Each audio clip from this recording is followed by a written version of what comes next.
If you watch a lot of Chinese and Hong Kong cinema, then there's something that you're probably quite familiar with. A recurring visual and philosophical theme that appears time and time again. Hold on, it's obviously not this. It's not men flinging CG men across a courtyard. It's this. The concept of yin-yang. Opposites that connect, complete, and define each other.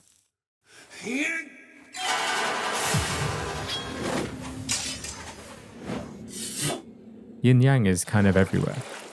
A way of seeing the world and everything in it. It explains lots of complicated and paradoxical relationships. The ways in which seemingly opposite and conflicting forces harmonize and complete each other. You're empty. So are you. It can also represent duality as an ideal. For example, the idea that the most powerful strike requires softness as well as hardness. This ideal is about a special kind of completeness that comes from embodying both opposites. This is Jet Li using the Chinese 3-section staff. And this, of course, is Bruce Lee being a badass with nunchucks. Both of these weapons are symbolic of a speed and power that comes from the combination of hard and soft. The final thing about yin-yang is that it's dynamic and flowing, not fixed and static. Bruce Lee was all about this idea of never being trapped in a single static way of thinking. This bamboo is longer, more flexible, and very much alive. But wait, why am I talking about this? Oh, yeah, video games. There's a game called Ikaruga, which I'm probably mispronouncing horribly, and it's one of the very few games that I would say is perfect and brilliant. I love it because it's brilliant at a bunch of different things, some of which are often assumed to be in tension with each other, or even opposites. Can you see where I'm going with this?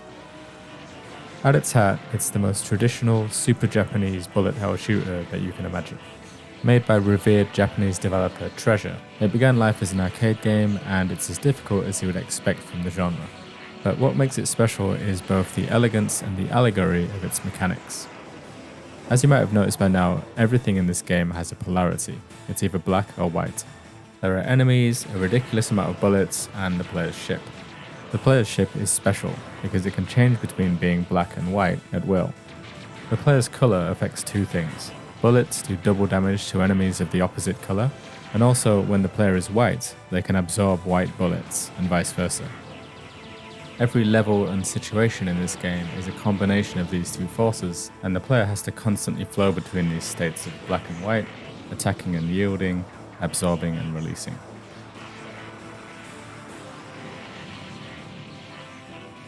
What's brilliant about this is how simple it is and how deep it is. The old cliche of a game being easy to learn but hard to master has never been more true than here.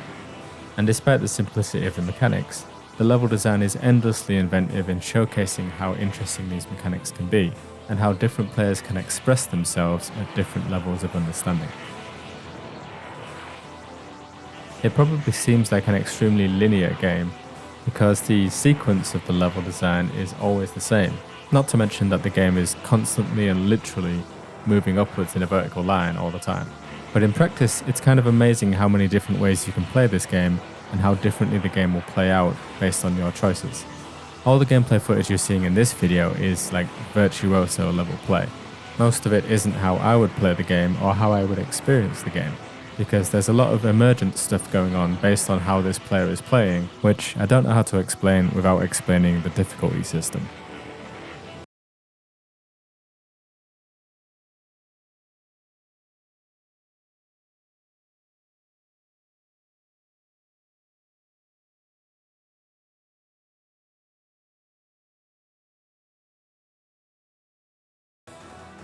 You might have noticed how every time the player destroys a few enemies, it says max combo 25,600. This is the game's combo score system, which rewards the player for destroying everything in sets of 3.